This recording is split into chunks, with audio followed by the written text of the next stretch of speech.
And we're coming to you live from the Built Ford Tough Studio. Boomer Esiason, Greg Giannotti. It's Boomer and Gio on the Fan. Simulcast across the country on CBS Sports Network. And wherever you are in the free Odyssey app. Good Friday morning. A feel-good football Friday and a feel-good Yankees World Series Friday. We have been waiting a long time. Yes, we are now over everything that happened with the Mets, happy with that season, and we turn our full attention to the New York Yankees taking on the LA Dodgers in what is, on paper, an epic matchup. This is not Rangers, Diamondbacks. This is not some matchup that the country is not paying attention to. They even referenced it on Thursday Night Football last night. This is it, man. This is as big as it gets. The biggest stars in the game, Soto and Judge and Betts and Ohtani, Garrett Cole. So can't wait for this thing to start. I do lean to the Dodgers. I'll be rooting for my Yankee fan buddies, but I'm leaning Dodgers, and I'm leaning Dodgers in 6. But I think this could be an epic series with both of these offenses. Good morning, Boomer. How are you? Yes, you and I, it's a football Friday. It's a feel-good Friday. Given what happened to the Rangers and what happened to the Vikings last night, we have to overcome that. And we have to overcome losing last night. And your Vikings lost to the Rams, and Matthew Stafford and Puka Nacua and Cooper Kupp are all in the field together, and they look like a completely different team when those three guys are all together. And, of course, you might have lost one of your offensive linemen, Darisaw. Last night, got injured, so hopefully that's not bad. So anyway, at the end of the day, we have to do a show today. We have to try to be happy. I'm not happy with the performance last night from the Rangers at all, although Igor was unbelievable. This should have been like 10-1 last night, and they have the kryptonite against our power play, but that's for another day. It is about the Yankees, and I got the Yankees in 7. I'm sorry. You know, I've been. You don't need to apologize. I know that there are Met fans out there that probably hate that fact that I just said that. But, Met fans, let's get over it. We had a great season. David Stern's got to reconfigure this whole team, and he'll get it right. And I look forward to the offseason, the hot stove league, if you will, when it comes to the Mets. But for the Yankees, I mean, look, this is a team that's loaded with stars. They had a down summer, if you will, maybe a little bit of a lull, and everybody was screaming and yelling about them. But they have Juan Soto, and Juan Soto is on a mission. And if you listen to anything that he has said over the past week, you know that this guy wants to leave an imprint on yet another World Series, and he wants to do it in a spectacular way so that when he does sign his assumed to be $600 million contract, he'll have turned down other contracts that will make it all worthwhile for him. And there's nothing more incentivizing for a player than a matchup of this magnitude. Let's face it, this is the 12th time these two teams have met for the World Series. This is the two most popular teams in our country in this particular sport. These are two teams that people that when they visit our country and they come here, they want to go to their respective stadiums to see those players. You have the biggest stars in the world playing in Aaron Judge, Juan Soto, and of course Shohei Ohtani, and we're going to see Yamamoto in Game 2 for the Dodgers on the mound. We got Garrett Cole going for the Yankees tonight. I mean, this it doesn't get much better than this, and for a week leading up to it, we haven't really spoken about it much just because there's so many other things going on. But I got to tell you, I think the Yankees are going to do it. I really do. I honestly believe that the cakewalk that they got through to get here really didn't take that much out of them. Yeah, it didn't, and I don't know how much the Dodgers had taken out of them as well. They did win the series in 6. I know the Yankees won theirs in 5, but they it was had just they had to play the Padres and the Mets, and those are scrappy teams. I understand, but I mean, they still had almost as much time off as the Yankees did. So we'll see how that affects them. By the way, can't forget, it is 8 a.m. this morning. 8 a.m. we are giving away Game 3 World Series tickets at the stadium. So sorry, that's 9 a.m. My bad. Okay. I just saw. Al wrote 8 a.m., so now it's 9 a.m. Well, 8 a.m. we could give the clue. Oh, all right. So 8 a.m. we're giving the clue. 9 a.m. we're giving away the tickets. So you got to be listening in the 8 a.m. and the 9 a.m. hour. And you cannot resell these tickets. They have been flagged. That's part of the deal. It's part of the contest rules. So they're flagged. They are flagged, digitally flagged. So you cannot resell them.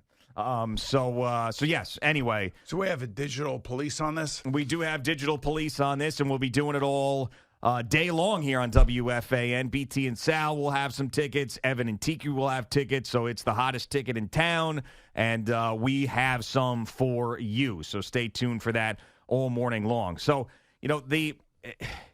both these teams have similar offenses in the fact that you got two major stars and a lot of hitters that could be a pain in the ass. I do think, though, that the Dodgers have more hitters that are a pain in the ass, and I think that their lineup is longer. However, you can make a case that the Yankees starting pitching, if it works out the way that it should with the money that these guys are making, and Carlos Rodon has another good start, and Garrett Cole, the reason he's here is because of this series. This is why I got all that money, that the Yankees should have an advantage there. I would say this is going to be an offensive series. It's not going to be a defensive series. It's going to be an offensive series. Too many good hitters, too many disciplined hitters, especially like the Yankees have been disciplined through the playoffs. That's the key thing. And that was the thing that we saw with the Mets and the Dodgers. The Mets kept walking the Dodgers. Pitchers got to throw strikes, man. And, they got to get a couple chase strikes here and there. But, look, if you're going to put guys on base and you're going to be afraid to pitch to people, then that's the ending. And we'll see that. Listen, you have Garrett Cole going tonight. He is supposed to be the best pitcher in baseball. He's paid to be the best pitcher in baseball. Won the Cy Young last year. There's one reason why he is here. This is it. Here for this. Right. All right. So I would say that is clearly the advantage. He is an advantage for the Yankees. Other than that, I think everything else is kind of a wash. Although I would say the Dodgers have a little bit better bullpen on the back end. I'm still not so sure. There's just more guys that are effective, They got arms everywhere. I mean, and that's the way they're going to play, and that's really, Dave Roberts and figuring out those matchups and who's going to pitch to who, and that's really going to be the series for the Dodgers. They're going to score runs. We know they're going to score runs. So are the Yankees. Right. But I'm not as sure that the Yankees are a lock for scoring runs like the Dodgers are a lock for scoring runs, and that's why I lean to the Dodgers. And there's, of course, an X factor in this thing, and that is, does Aaron Judge look like the MVP that he is, or does Aaron Judge look pedestrian? Of course. So, Al, cool games. These are cool games? Yeah, these are definitely cool games. Cool games. I don't know what you did with the football. We'll get to that in a little bit, but in regard to, you can't wait for this game tonight. Yeah, Jerry and I both called this cool games you for did? sure. Okay, great. That's awesome. Can you do me a favor and find out the highest scoring World Series in history with combined runs? I don't know what that is. That could be like a little bit of a homework assignment for you, little investigation. Yeah, it probably won't take that long. I mean, I believe it's going to go 7 games. I hope it's amazing. I hope that all the players live up to the expectations. I think the pitchers are going to be tortured in this series. I really do. I mean, there's great pitching on the Dodgers in the back end of that bullpen, but the Yankees just ripped through both Kansas City and Cleveland's bullpens, and they were supposed to be great. Well, yeah, and that's a huge factor, and there's no doubt about it. You cannot ignore that. So the Cleveland Guardians throughout the year, and of course Clase had this unbelievable, all-time historic regular season, and the Yankees just smacked him around like he was just some tomato can. So, yeah, the Dodgers have a ton of arms, and yeah, the Dodgers have a bullpen that is stacked, but the Yankees have proven that really doesn't matter to them, at least so far up until the postseason. But it's just the relentless nature of this Dodgers lineup that we saw. And yeah, there was a half and half story about that Mets series about walking guys. On one hand, yeah, you felt like, man, just throw strikes.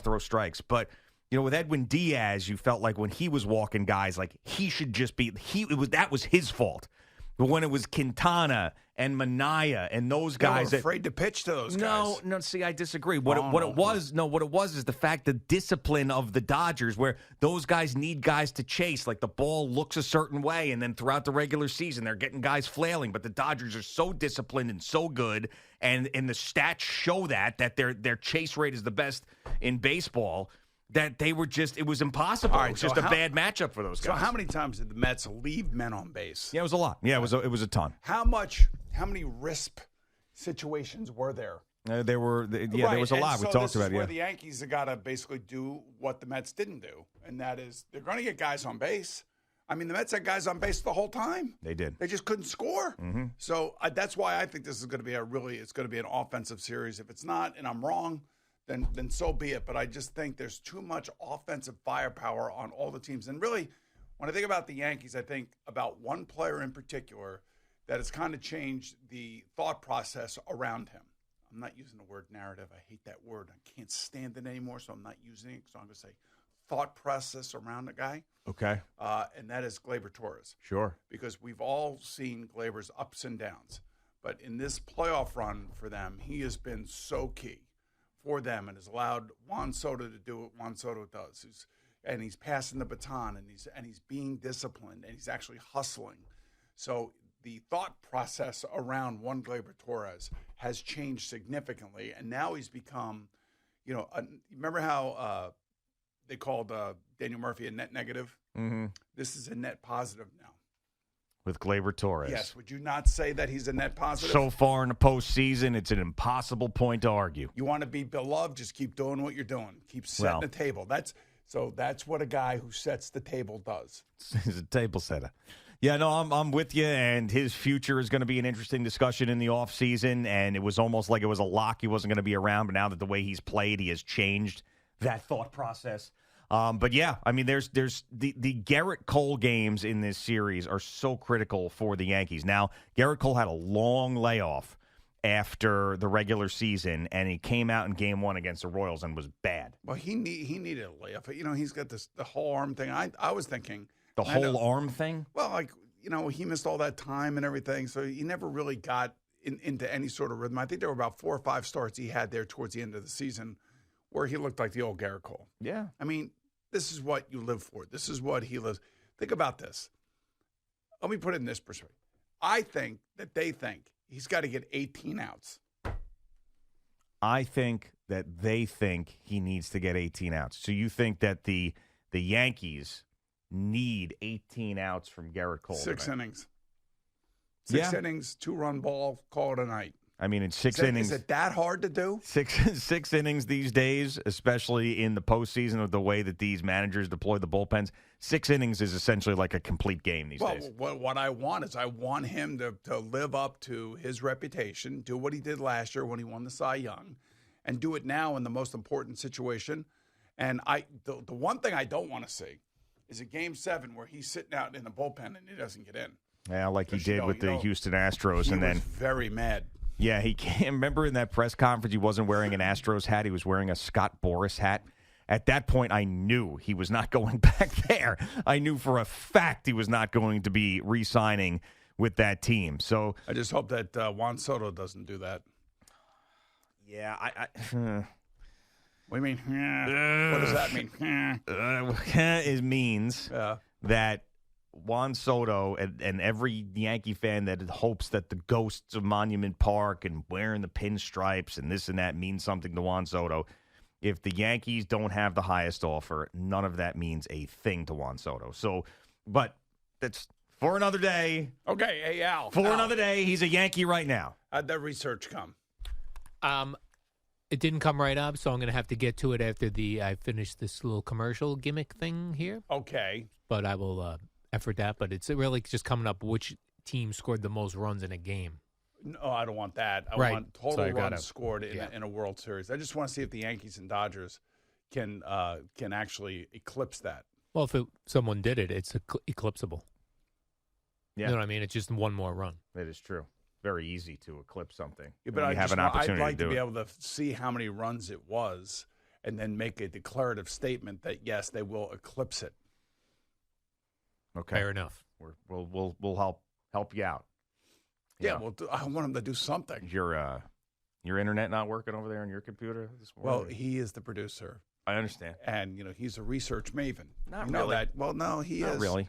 When I listen to him do his warm-up show and his post-game podcast, he's got all this information about this useless nonsense. I want him to come up with some research answers for what we do here as the foundation of this radio station and this radio program. Okay. Is that too much to ask? It may be. Or maybe Joe on Twitter will get it. Yeah, right, exactly. time. Joey from Yonkers, who really is the guy who is working for us more than anybody else, and he's All right, not Joey, getting paid. get it done. I don't know. I don't know if he's awake this morning. What do you mean? 'cause Is that generally awake? he is awake. It's- Yeah, he was hitting me up during the warm-up Okay, show. all right. All right, good. I'm glad to hear that. And, by the way, it's the Yankee World Series Friday. What are we doing? No, he's a big Mets fan, so I usually hear from him like before the show most days. So I hadn't heard from him today, so I didn't know if he was up yet. Here's the deal. If you're a Mets fan, I'm not going to be screaming Mets fans for Yankees. I'm not going to do that because I'm not saying that. But if you're a Mets fan, you're a baseball fan. And, let's face it. We lost the National League Championship Series, but that doesn't mean we can't invest ourselves into this World Series, which I think is going to be epic. Yeah, and I think most people feel the same way. I didn't watch a lick of last year's World Series, wasn't interested at all. This year, obviously, we'll be watching every single pitch. And for, to have the two best players in the game who have never been in a World Series before. Well, yeah, but I mean, it's really Ohtani Judge. I mean, we've had these discussions. Ohtani, Judge, and Soto. Soto's going to be paid more than Judge. Yeah, I know, I understand, but it's really these guys back and forth with MVP discussions and everything Cole, else. Cy Young Award winner. All right, yes, I understand all those guys are there, but Ohtani and Judge, who have not been in a World Series. Soto has been in a World Series. Garrett Cole has been in a World Series. So if you just let me finish the point, then I would have gotten to that. So, yes, Ohtani and Judge, who have never been in a World Series, the two of the biggest names in baseball, on the center stage for Fox. I mean, this is it. This is it, man. This is as good as it goddamn gets, even if your team's not in it. You right? You done? Yeah, actually, I am. Okay. Generally, you don't wait until I'm done, so it's nice that you did. I did. This morning. Yeah, you did. Okay. Right. I'm going to give you a lot of space this morning. Will you? Oh, yeah, I promise. I got a feeling that you're going to say that and not follow through. Why do you think that? Well, because I'm just, it's experience. I'm so annoyed from last night's hockey game that I can't even see straight right now. So I am doing everything I can to take my mind off of that. Stupid regular season game. Get over it. Not a stupid regular Yes, season it is. game. You're acting like they get over it. You're like, and they showed up and they threw up They'll 61 be threes. fine. Stop. I'm not saying they won't be fine, but I'm just saying, like, I it's expected a better effort. feel-good Friday. It's the World Series. Put it in your back pocket. Stop. Come on. I did. All right. Boomer and Gio on the Fan and CBS Sports Network.